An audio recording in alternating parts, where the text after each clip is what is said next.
Assalamualaikum warahmatullahi wabarakatuh. Alhamdulillahirabbil alamin. Wassalatu wassalamu ala asrofil anbiya'i wal mursalin wa ala alihi wa sahbihi ajmain. Amma ba'du. Pertama-tama, marilah kita panjatkan puji serta syukur kehadirat Allah Subhanahu wa taala di mana telah memberikan kita berupa nikmat berupa kesehatan serta keselamatan sehingga kita dapat melakukan aktivitas kita seperti biasanya. Tak lupa pula, salawat serta salam kita hadiahkan kepada junjungan besar Nabi Muhammad SAW, yang mana syafaatnya akan kita terima di yaumil akhir kelak. Amin amin ya rabbal alamin.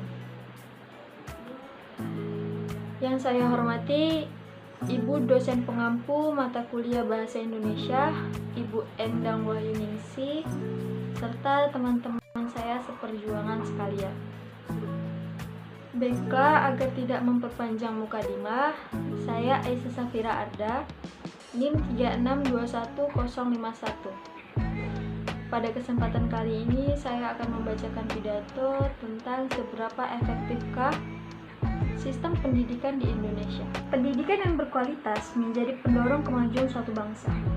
Negara manapun, termasuk Indonesia, pasti menginginkan pendidikan terbaik untuk mencetak sumber daya manusia yang handal.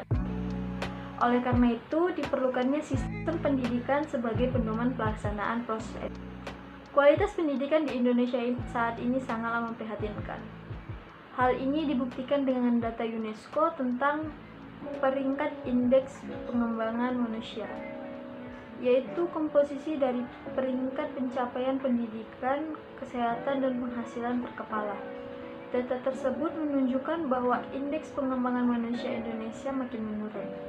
Di antara 174 negara di dunia, menurut survei Political and Economic Research Consultant, PERS, kualitas pendidikan di Indonesia berada pada urutan ke-12 dari 12 negara di Asia.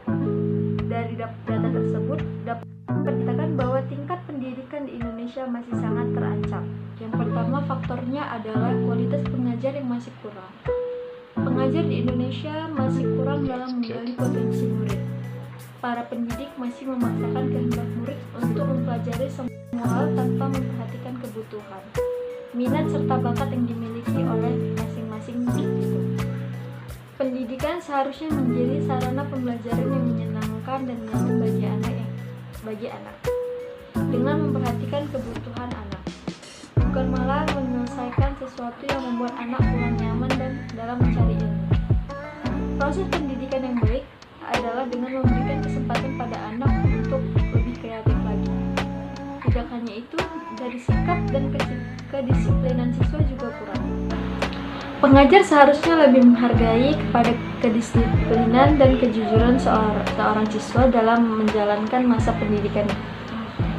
Dan juga gaji guru di Indonesia tergolong sangat rendah, sehingga banyak orang yang tidak memiliki cita-cita menjadi guru. Padahal, profesi guru sangat diperlukan untuk semua negara agar dapat mendidik siswa serta siswi dan menghasilkan sumber daya manusia yang besar dan baik. Yang kedua, adalah sistem pendidikan yang kurang baik dalam waktu pembelajaran. Jam belajar di Indonesia, di sekolah Indonesia, terlalu lama, sehingga siswa sulit untuk mengembangkan minat dan bakat yang mereka miliki melalui dan organisasi. Apabila waktu pembelajaran terlalu lama, maka siswa akan kelelahan dan membuat siswa mudah stres, sehingga siswa menganggap bahwa pembelajaran di sekolah adalah kegiatan yang membebani hidup mereka. Padahal, sekolah merupakan sarana pembelajaran untuk pengembangan potensi yang dimiliki masing-masing siswa. Yang ketiga, biaya pendidikan yang mahal.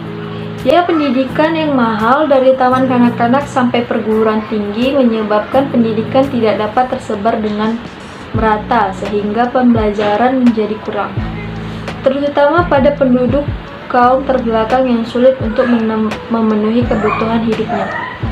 Dengan pendidikan yang mahal, maka banyak penduduk miskin yang tidak dapat mengikuti kegiatan pembelajaran. Oleh karena itu, banyak anak-anak miskin diperkerjakan oleh orang tuanya, seperti mengemis, untuk memenuhi kebutuhan hidup keluarganya. Dengan hal itu, maka mempengaruhi sumber daya manusia di Indonesia. Dari beberapa faktor tersebut, dapat disimpulkan bahwa sistem pendidikan di Indonesia sekarang kurang efektif.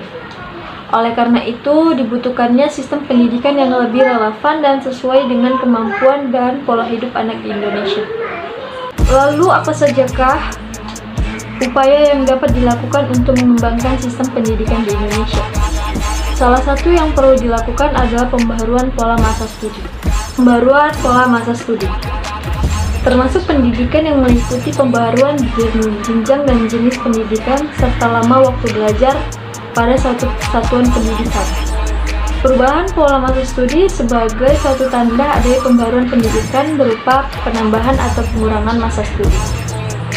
Sekiranya hanya segini yang dapat saya sampaikan. Mohon maaf jika ada kata-kata yang menyinggung perasaan. Saya sudahi. Assalamualaikum warahmatullahi wabarakatuh.